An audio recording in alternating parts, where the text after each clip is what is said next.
네, 저는 오늘 이 본문의 말씀을 가지고 간절히 구하는 기도라는 제목으로 함께 은혜를 나누도록 하겠습니다.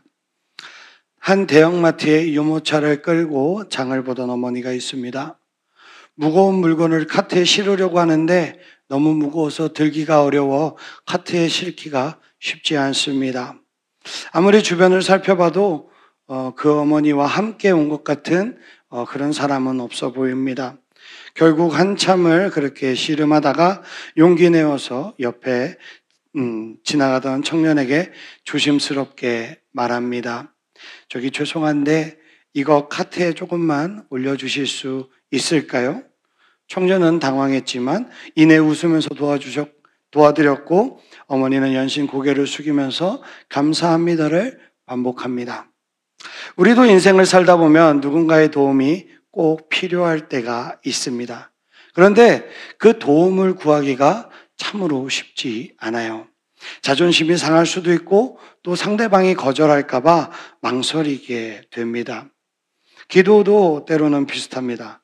하나님 앞에 기도하는 거니까 굳이 망설일 필요가 없어 보이지만 오히려 우리는 너무나도 쉽게 포기하거나 이 정도 했으면 하나님도 아시겠지 하면서 조용히 물러나기도 합니다. 간절함이 길게 이어지지 못하는 것이죠. 더 무서운 것은 기도했지만 아무 일도 일어나지 않는 것 같은 그런 시간이 오래될 때입니다.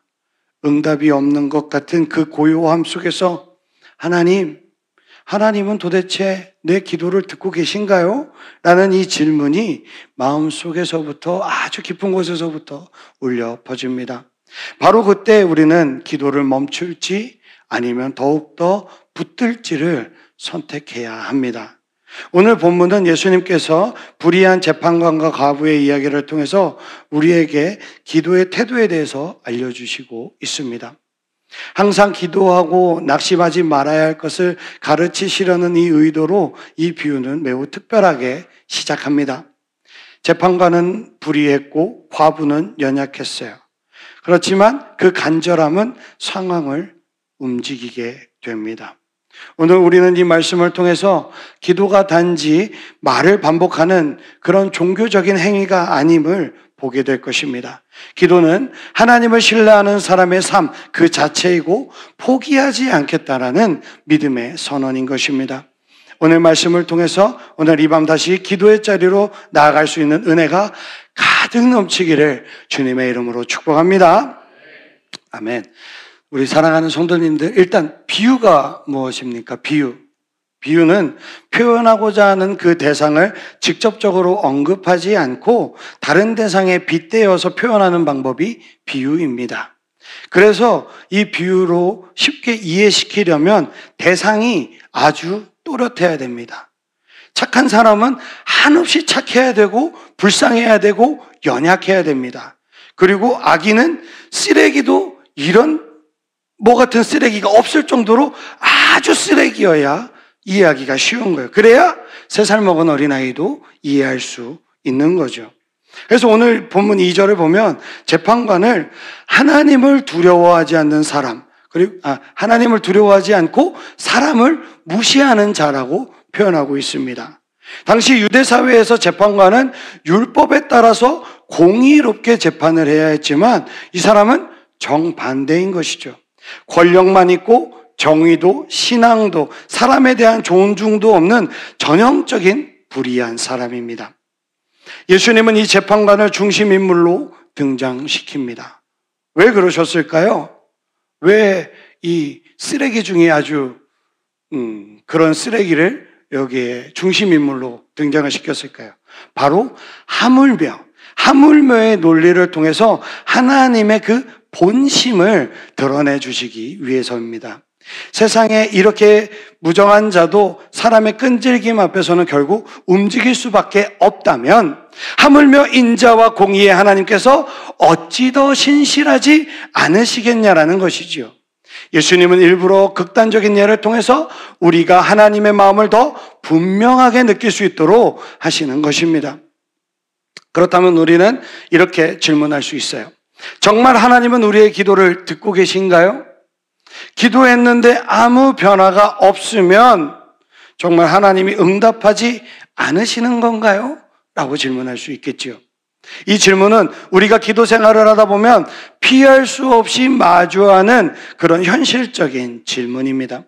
간절히 기도해도 눈물로 침상을 적시면서 아무리 기도해도 아무런 변화가 일어나지 않을 때 우리는 의심을 하게 됩니다. 그런데 오늘 말씀은 말하고 있습니다. 하나님이 듣고 계신다. 다만 우리의 시선이 느끼지 못할 뿐이다. 하나님은 우리의 기도를 무시하거나 외면하지 않으시는 분입니다. 오히려 우리가 부르짖기 전부터 우리의 형편과 아픔을 아시고 응답하기 위한 완전한 때를 준비하고 계십니다. 이스라엘 백성이 애굽에서 부르짖을 때 하나님은 모세를 이미 준비하고 계셨어요. 다니엘이 기도할 때 하나님은 이미 천사를 보내셨습니다. 우리의 눈에는 정체된 것 같지만 하나님은 조용히 움직이고 계셨던 것입니다. 혹시 오늘 이 자리에 저는 정말 오래 기도했어요. 그런데 아무런 변화도 없어요. 하나님이 듣고 계신 걸까요? 라고 속삭이는 분이 계시다면 저는 이 예수님의 비유를 다시 꺼내서 보여드리고 싶습니다. 예수님은 굳이 불의한 재판관이라는 이 낯선 인물을 등장시켜서라도 하나님은 결코 그런 분이 아니시다라는 것을 강조하고 계십니다. 물론 기도의 응답이 지연될 수는 있습니다. 그러나 그것이 응답의 부재를 의미하지는 않습니다. 부모가 자녀의 장래를 위해서 지금 당장의 요구를 거절하거나 때로는 더 나은 것을 위해서 기다리게 하는 것처럼 하나님 역시도 사랑으로 지연하고 있을 때가 있는 것입니다. 그것은 무응답이 아니라 더 깊은 응답의 방식임을 믿으시기를 주님의 이름으로 축복합니다. 어느 집사님은 수년 동안 믿지 않는 남편을 위해 기도했습니다.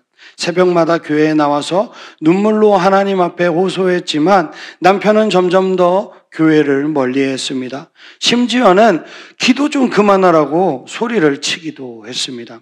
그런데 어느 날 남편이 먼저 그 집사님에게 이야기합니다. 나 오늘 교회 좀 가보면 안 될까? 그 남편은 그날 예배를 통해서 눈물을 흘렸고 지금은 함께 기도하는 기도의 동역자가 되었습니다. 이 집사님이 남편을 위해서 기도하면서 가장 마음에 많이 들었던 그 마음속 응답이 지금도 듣고 있다. 기다려라. 내가 일하고 있다. 라는 응답이었다고 합니다. 사랑하는 성도님들, 우리가 기도할 때 하나님은 결코 무응답으로 그 침묵 속에 계시지 않습니다. 하나님은 응답하시는 하나님이시고 기다리시는 하나님이십니다. 들으시는 하나님이시고 돌아보시는 하나님이십니다. 우리는 그 하나님을 믿음의 귀로, 믿음의 눈으로 다시 바라보는 것을 훈련해야 하는 것입니다. 그런데 우리는 기도를 간절히 하면 응답된다고 생각할 때가 많이 있습니다. 물론 틀린 말은 아닙니다. 그러나 더 중요한 것은 왜 간절할 수 있는가입니다. 간절함은 감정에서 비롯되는 것이 아니라 믿음에서 비롯되는 것입니다. 이 과부는 왜 이렇게까지 간절했을까요? 단순히 억울했기 때문일까요? 아닙니다. 과부는 자신의 억울함을 풀어줄 수 있는 사람이 이 재판관밖에 없다라고 믿었기 때문입니다. 믿지 않았다라면 포기했을 거예요. 믿지 않았다라면 욕하고 돌아섰을 뿐입니다. 과부는 자기가 할 수 있는 유일한 방법이 이 재판관을 달달 볶는 것뿐이라는 것을 알았던 거예요. 그래서 그 믿음이 과부를 끌고 갔던 것입니다.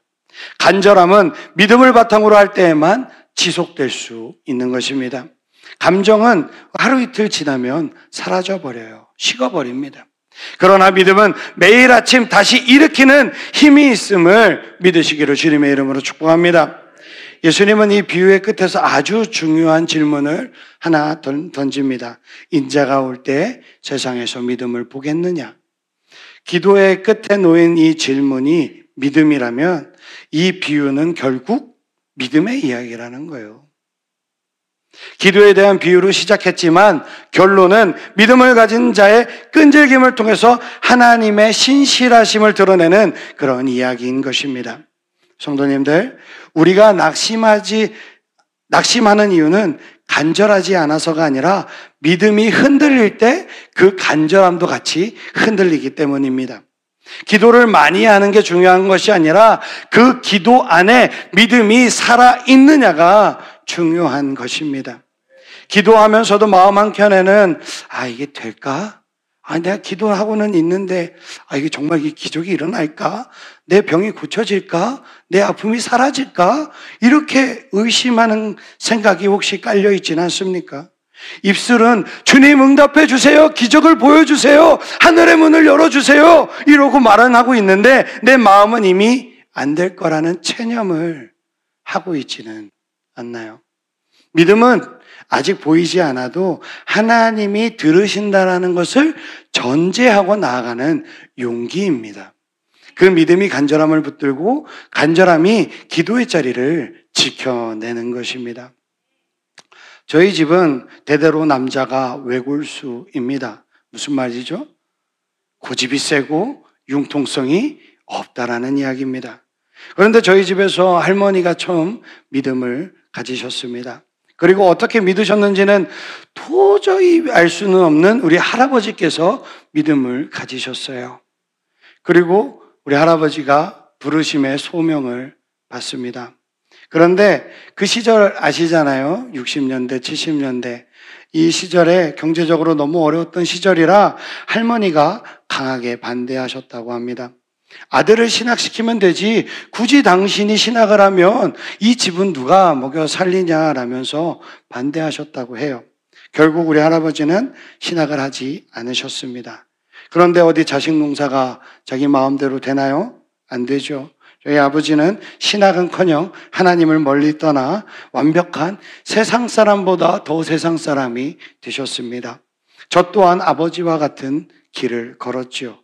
언젠가 할머니가 제게 이런 말을 하시더라고요. 그때 제가 이제 믿은 지 좀 얼마 되지 않았을 때, 하나님을 다시 만난 지 얼마 되지 않았을 때인데, 내가 네 할애비를 목사해야 한다고 할 때 막았던 것이 내가 지금까지 살면서 가장 큰 후회가 된다라고 말씀하시더라고요. 그런데도 계속 포기하지 않고 아버지를 위해서 그리고 또 저랑 제 동생을 위해서 기도하는 이유가 있다는 것입니다. 그 이유가 뭐냐고 물었더니 이렇게 말씀하셨어요. 내가 기도를 포기하지 않는 건 내가 간절해서가 아니라 하나님이 내 기도를 듣고 계시다라는 그 믿음 하나 때문이라고 말씀해 주셨습니다. 그리고 그 기도의 응답이 지금 아버지는 온전치는 않지만 그래도 교회를 다니고 계십니다. 저는 몰랐는데 지난 주일에 우리 황전도사한테 전화가 아침에 왔대요. 그러면서 찬양 소리가 들리는 소리를 들려주면서 애기야 나 지금 교회 왔다 예배 드린다 이러고서 확인 전화를 하셨다고 합니다. 그리고 또 저는 이렇게 할아버지를 대신해서 목사의 길을 걷고 있습니다. 사랑하는 성도님들, 기도는 의지가 아니라 믿음입니다. 기도는 기술이 아니라 하나님을 신뢰하는 것입니다. 기도는 방법이 아니라 하나님 앞에 나아가는 믿음의 걸음인 줄 믿습니다. 혹시 지금 성도님들 가운데 오랫동안 같은 기도를 반복하면서 마음이 메말라가고 있는 분이 있으신가요? 오늘 이 예수님의 말씀 앞에 다시 서보기를 바랍니다. 왜 이렇게까지 기도해야 하나요? 라는 질문 대신에 내가 정말 하나님을 믿고 있는가라는 그 질문을 던져보세요. 그 믿음 위에서 다시 간절함이 피어나고 그 간절함 위에서 하나님은 여전히 일하고 계신 줄 믿습니다. 오늘 본문 7절에서 예수님은 아주 분명하게 말씀하십니다. 우리 7절 말씀을 크게 한번 읽어보도록 하겠습니다. 하물며 하나님께서 그 반납 부르짖는 택하신 자들의 원한을 풀어주지 아니하시겠느냐? 그들에게 오래 참으시겠느냐? 그리고 8절에서는 이렇게 이어집니다. 우리 8절 상반절 한번 읽어보도록 하겠습니다. 내가 너희에게 이르노니 속히 그 원한을 풀어주시리라. 아멘. 이 말씀은 하나님의 반응이 단지 있을 것이다 정도가 아닙니다. 반드시 그리고 속히 돌아보신다라는 약속인 줄 믿습니다. 다만 그 응답이 내가 기대하고 내가 원하는 방식이나 시간표와는 다를 수 있다는 거예요. 우리는 느리다고 말하지만 하나님은 가장 정확한 때를 알고 계신 줄 믿습니다. 그래서 이 비유의 과부는 어떠한 조건도 없었습니다. 힘도 없고요, 돈도 없고요, 백도 없었습니다. 오직 끈질긴 부르짖음 그 하나였습니다. 이 부르짖음은 세상을 감동시킬 수는 없었지만 결국 불의한 재판관조차 움직이게 했습니다. 여러분은 힘이 있으십니까? 우리 성도님들이 말 한마디 하면 한 1000명 정도 밖에서 대기 타고 있는 그런 힘이 있으십니까? 아니면 돈 있으세요? 우리 교회 올 때 뭐 타고 오셨어요? 차 타고 오셨어요? 헬기 타고 안 오셨어요? 이 차 막히니까 헬기 정도는 타고 와야 되는 거 아니에요? 그러면 돈도 없네요. 그죠? 돈도 없어요. 그럼 백은 있습니까? 들고 다니는 백 말고. 그건 저도 있어요. 우리 그 밑에 사무실 가면 3만 원짜리 저도 백 하나 있어요. 그런 거 말고 없습니까? 그렇다면 이 과부처럼 끈질긴 부르짖음은 있으십니까? 예수님은 이 이야기를 통해서 하나님의 본심을 알려주십니다. 하나님은 결코 무정하지 않다. 하나님은 결코 외면하지 않는다. 하나님은 반드시 응답하신다. 그리고 마지막 질문으로 우리를 정면으로 바라보십니다. 우리 8절 하반절을 한 번 더 읽어보겠습니다. 그러나 인자가 올 때 세상에서 믿음을 보겠느냐 하시니라. 아멘. 이 질문은 단순히 종말론적 경고가 아닙니다. 오늘 그리고 지금 우리에게 향하신 영적 질문입니다. 너는 오늘도 기도의 자리를 지키고 있느냐? 너는 오늘도 나 하나님을 신뢰하면서 부르짖고 있느냐? 기도의 응답이 보이지 않는 이 시기에도 너는 끝까지 믿음을 붙들고 있느냐? 기도는 단순히 말을 올리는 행위가 아닙니다. 기도는 하나님을 기다리는 사람의 삶 전체인 것입니다. 기도는 우리의 시간과 생각과 감정을 십자가 앞에 내려놓고 하나님께 삶을 맡기는 행위가 바로 기도인 것입니다. 그래서 우리가 기도를 멈춘다는 것은 우리의 삶을 멈춘다는 것입니다. 기도를 포기한다는 것은 하나님의 일하실 기회를 포기하는 것입니다. 그러나 끝까지 기도하는 자는 반드시 하나님께서 돌봐주실 줄 믿습니다. 혹시 지금 응답이 없다고 느껴지는 분이 계십니까? 하나님이 멀리 계신 것처럼 느껴지시나요? 아니면 너무나도 지쳐서 기도하는 것조차 두렵고 우리의 입술에 말조차 나오지 않습니까? 성경은 말합니다. 하나님은 우리의 부르짖음을 잊지 않으신다고요. 시편 56편 8절에 이런 말씀이 있습니다. 나의 유리함을 주께서 계수하셨사오니 나의 눈물을 주의 병에 담으소서. 이것이 주의 책에 기록되지 아니하였나이까. 아멘. 하나님은 우리의 눈물 한 방울까지도 잊지 않으시는 분임을 기억하시기를 주님의 이름으로 축복합니다. 끝까지 기도하는 자는 믿음으로 버티는 자입니다. 결국 하나님은 끝까지 기도하는 그 한 사람을 통해서 일하시고 그의 삶에 응답하시는 것입니다. 기도는 어쩌면 인내의 마라톤인 것 같습니다. 단거리가 아닌 거죠. 속도보다는 방향과 지속성이 중요한 것입니다. 중간에 멈추지 마세요. 낙심하지 마세요. 하나님은 지금도 여전히 듣고 계시고 돌아보시고 일하고 계십니다. 사랑하는 성도님들, 오늘 말씀의 핵심은 하나님은 반드시 우리의 기도를 들으시는 분이고 하나님은 응답하시는 하나님이라는 것입니다. 그런데 중요한 것은 하나님이 들으시느냐가 중요한 게 아니라 우리가 끝까지 믿고 기도하고 있느냐인 것입니다. 기도는 신앙의 옵션이 아니라 우리의 삶 자체인 줄 믿습니다. 기도는 기적을 부르는 주문이 아니라 하나님을 끝까지 믿는 사람의 한 줄의 고백인 것입니다. 눈물이 나지 않아도 우리의 목소리에 소리가 나오지 않아도 엎드리는 것 자체가 믿음인 것입니다. 주님 앞에 무릎을 꿇는 그 순간이 우리는 이미 세상의 논리를 벗어난 사람인 것입니다. 기도는 응답을 이끌어내기 위한 그런 몸부림이 아니에요. 기도는 삶을 포기하지 않겠다라는 믿음의 선언인 것입니다. 하나님, 나는 지금 이해할 수 없고 내 눈에는 보이지 않지만 그래도 멈추지 않겠습니다. 이 삶을, 이 문제를, 이 고통을 오직 하나님 앞에 맡깁니다. 이게 기도인 거예요. 그래서 오늘 이 시간 우리가 다시 붙잡아야 할 것은 기도 그 자체가 아니라 우리의 기도를 포기하지 않으시는 그 하나님을 우리가 붙드는 것입니다. 그리고 그 하나님 앞에 우리가 다시 무릎 꿇는 것입니다. 지금 당장은 응답이 없다고 할지라도 고요함 속에 계신 그 하나님을 신뢰하면서 기다릴 수 있는 믿음의 용기를 회복하는 것입니다. 오늘 한 가지를 기억하세요. 하나님은 우리의 침묵 속에서도 일하신다는 것을요. 우리가 믿음으로 기도를 이어갈 때 하나님은 가장 완벽한 때 가장 선하신 방법으로 우리의 삶 가운데 응답하실 것입니다. 그러니 기도를 멈추지 마시기를 주님의 이름으로 축복합니다. 말이 없어도 괜찮습니다. 그저 오늘도 하나님 앞에 우리는 서 있으면 되는 것입니다. 그게 바로 믿음의 기도입니다. 그게 바로 살아있는 믿음입니다. 기도는 단지 문제 해결을 위한 통로가 아니라 하나님과의 관계를 지켜내는 가장 깊은 사랑의 언어입니다. 사랑하는 성도님들, 오늘 이 밤 다시 기도의 자리에 무릎을 꿇기를 주님의 이름으로 소망하고 축복합니다. 하나님은 지금도 여전히 살아계십니다. 그리고 우리 사랑하는 성도님들을 기다리고 계십니다. 주님만을 바라보며 삶을 포기하지 않기로 결단하는 우리 하늘사랑의 교회 모든 성도님들과 그리고 우리 온라인으로 예배드리는 모든 분들 위해 주님의 한량없는 은혜와 응답의 역사가 가득하기를 주님의 이름으로 축복합니다. 아멘.